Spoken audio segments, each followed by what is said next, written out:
Olá, meu nome é Thiago Nese, sou oftalmologista em Florianópolis. No caso de hoje eu vou mostrar para vocês a cirurgia de uma catarata branca total. É um tipo de catarata que pode ter algumas surpresas durante a cirurgia, mas que se a gente tomar os devidos cuidados, a gente consegue ter uma cirurgia o mais próxima da rotina possível. Então sempre começando com a irrigação e a incisão principal, eu uso de rotina um bisturi que já tem um tamanho de 2,4 mm fixo. Nesse caso é um bisturi que tem uma marcação horizontal que nos ajuda a perceber o momento de entrar na câmara anterior. Com isso a gente consegue deixar a incisão o mais quadrada possível. Isso é bem interessante para a gente ter um selamento bem adequado da incisão no final da cirurgia. Aqui então usando sempre um corante vital, nesse caso o azul de Trypan, imprescindível nesse caso porque a gente não tem o contraste do reflexo vermelho, né?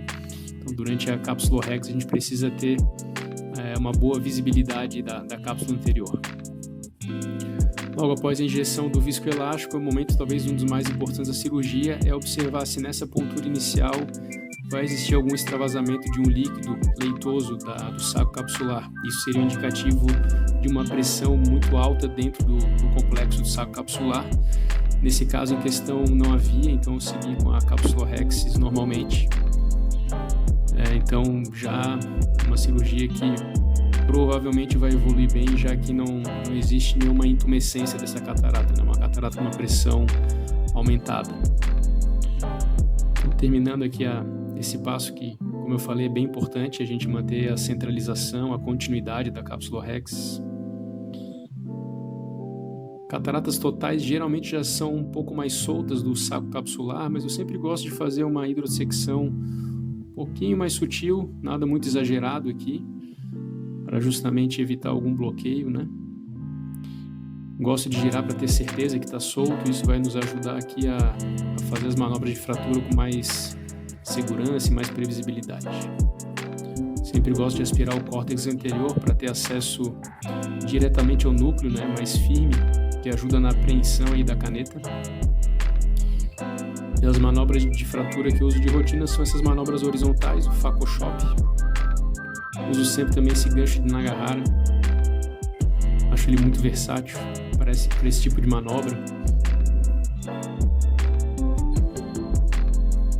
Aqui sempre tendo certeza e de que tudo está bem fraturado, né, para evitar puxar o núcleo inteiro. Isso dificultaria demais, né, a cirurgia. Então a gente vendo o reflexo vermelho entre as fraturas nos ajuda a ter certeza que as fraturas estão completas.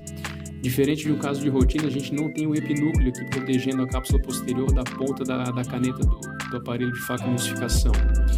Então, no final aí dessa emulsificação dos últimos fragmentos, a gente tem que ter um pouquinho mais de cuidado para observar se a câmara anterior está estável, se não está tendo algum tipo de vazamento excessivo, o que faria com que a cápsula posterior viesse de encontro aí à ponteira da caneta, e um potencial complicador seria uma ruptura de cápsula posterior nesse momento da cirurgia.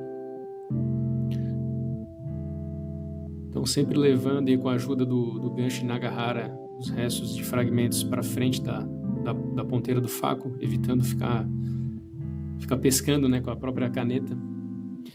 Então na sequência aqui a gente usa uma irrigação aspiração coaxial, tentando sempre também fazer movimentos tangenciais. Isso diminui o estresse zonular, ajuda na apreensão de mais fibras de córtex. A gente acaba otimizando a aspiração dos restos corticais dessa maneira. Fazendo apreensão e puxando tangencialmente em direção ao centro, mas tangencial geralmente é uma manobra um pouquinho mais eficaz. O córtex subincisional sempre também traz um pouquinho mais de desafio, mas a gente consegue aí manter uma boa estabilidade de câmara anterior com essa caneta. Seguindo aqui com a injeção do viscoelástico para abrir o saco capsular e posterior implante da lente. A gente acabou observando aqui que pelo vazamento de líquido, pela paracentese, alguns pedaços de núcleo, pequenos pedaços são atraídos, né,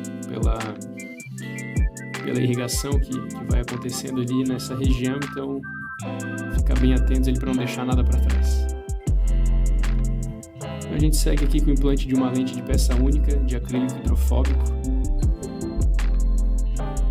Sempre gosto de girar a lente, talvez mais do que o ideal ou mais do que o normal, mas esse giro tem como objetivo tentar liberar, soltar algum resto de córtex que esteja escondido ou um pouquinho mais preso no equador do saco capsular. Isso costuma me ajudar bastante porque eventualmente a gente descobre algumas fibras que ficariam no final da cirurgia, né, sem ser vistas ou sem ser aspiradas, o que pode gerar uma inflamação maior no pós-operatório e eventualmente até ficar ocupando o espaço do campo visual do paciente, né, na área pupilar.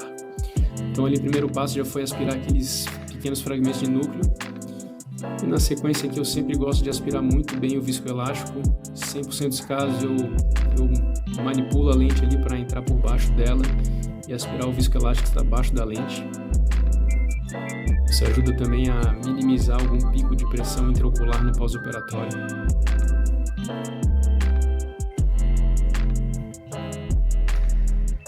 Aqui a gente já vê que se apresenta uma bela quantidade de córtex remanescente. Como eu disse, talvez tenha sido liberado ele pelo giro da lente que a gente fez no momento do implante.